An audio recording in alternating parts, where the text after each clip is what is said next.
Today, I will share with you a rustic but extremely attractive dish, baked sweet potatoes. Just hearing the name reminds you of the sweet aroma, the slightly burnt outer skin, and the soft golden inside. A simple potato dish that is associated with the childhood of many people. The special thing is that now, you do not need to light charcoal or use a wood stove like in the old days. With an air fryer or oven, you can still make batches of fragrant, evenly cooked potatoes with a light crispy skin and soft sweet inside right at home. The method is extremely simple, the ingredients are very familiar, just a few fresh sweet potatoes, and we can start. First, I prepared a fresh sweet potato that had been washed and pre-processed. The potato skin was scrubbed thoroughly to remove all dirt and stains on the outside, ensuring it was both clean and safe to grill. Then, I placed the potato on a cutting board and used a sharp knife to slice it into rounds of moderate thickness, about 0.7 to 1 centimeter.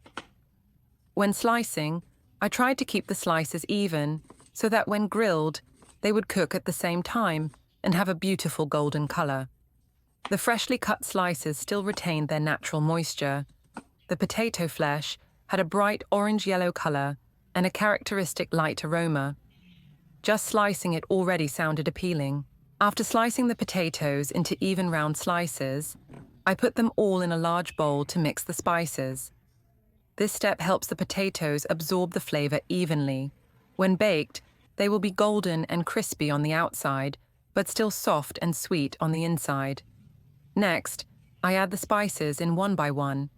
A little seasoning powder, a little pepper, a spoonful of chili powder, a spoonful of ginger powder. Then add a spoonful of filtered water, and finally a little olive oil to prevent the potatoes from drying out. When baked, they will be shiny and crispy. After preparing all the ingredients, I put on plastic gloves and started mixing well by hand. While mixing, I gently stir so that the potato slices absorb the spices evenly on both sides. The aroma of ginger and chili, mixed with olive oil, makes the mixture very eye-catching and fragrant.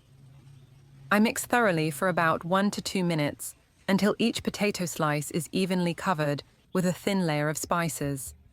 Next, I spread a sheet of baking paper on the plate, then arrange the potato slices one by one, trying not to overlap them so that when baked, each potato slice would be evenly golden brown on both sides.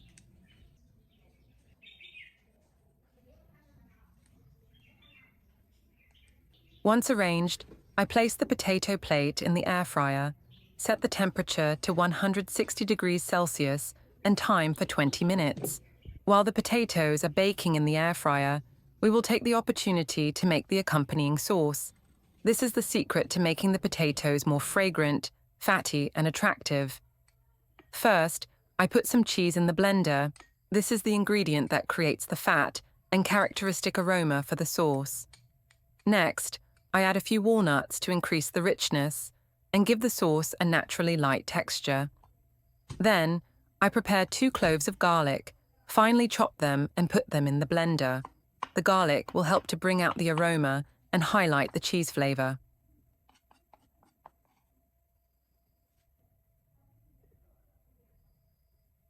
Next, I cut the lemon in half, squeeze out the juice and filter out the seeds, then pour it into the blender with the above ingredients. The lemon juice will create a slightly sour taste to help balance the fatty flavor of the cheese and walnuts, making the accompanying sauce not too greasy.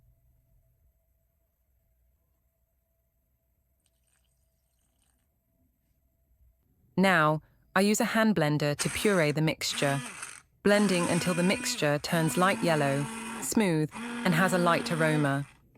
This is the special cheese lemon walnut sauce that I will use to eat with the baked potatoes. Meanwhile, I prepare some fresh sauce to pour over the potatoes when they are done baking. First, I dice a tomato into small cubes and put them in a bowl.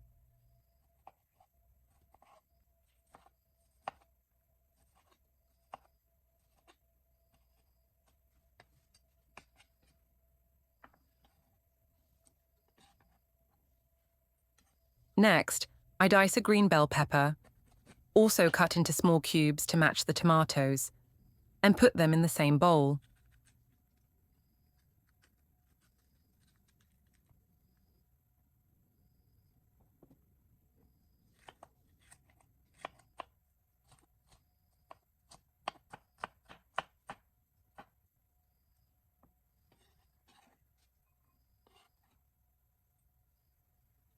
Then, I finely chop a small onion and put it in the bowl with the tomatoes and bell peppers. The onion will create a light, fragrant aroma, giving the sauce more depth of flavor.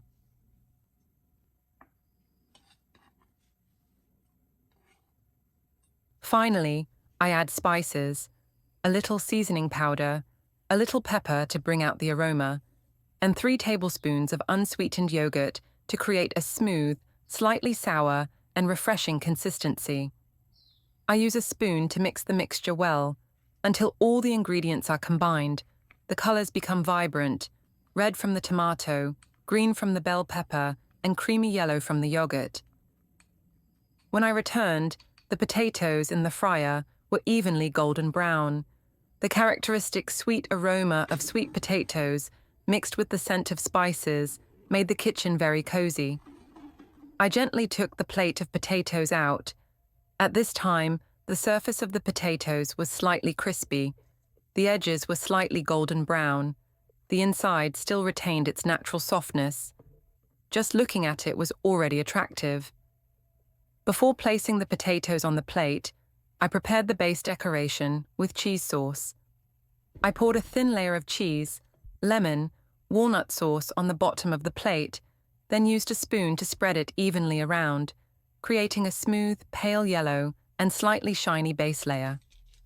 This layer of sauce not only enhances the flavor, but also makes the dish look more attractive and professional. Next, I arranged each piece of potato on top of the sauce layer, arranging it evenly so that the pieces were slightly pressed together to form a spiral shape. When finished, the potato dish appeared with a prominent orange-yellow color, mixed with a bit of red from the spice layer. Finally, to finish, I scooped out small spoonfuls of the fresh yogurt sauce, tomato, bell pepper, and lightly drizzled it over each potato slice. Each potato slice was covered with a little smooth white sauce, with the red and green colors of the vegetables, making the dish both beautiful and flavorful. And here, my baked sweet potato covered with cheese sauce and fresh yogurt was considered complete. Lightly fatty, mildly spicy, slightly sour and fragrant, just looking at it makes me want to enjoy it right away. So with just a few familiar sweet potatoes and an oil-free fryer, I have a fragrant, crispy, lightly fatty, and extremely attractive baked potato dish. The golden potato layer, combined with the Maille powder sauce and fresh yogurt, creates a delicious and strange flavor. Eating one piece makes you want another. If you find this tip interesting, don't forget to like, share the video, and subscribe to the channel to see more simple but delicious dishes at home.